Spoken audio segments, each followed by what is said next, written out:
So this year's ASH, or this past year's ASH in December 2020, stood out for two things, basically. The evolution of immunotherapy and the maturation of immunotherapy as a therapeutic strategy for multiple myeloma. That's my most significant takeaway from that.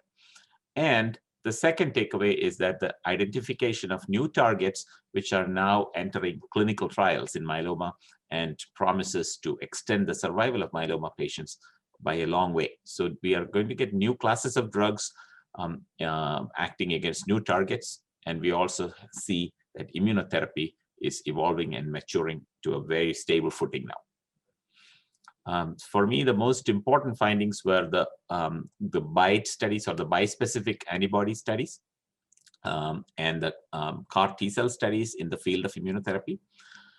We had, we'll go into that in detail a bit later, but we also had a bunch of older studies that had completed their reporting, and we have more data.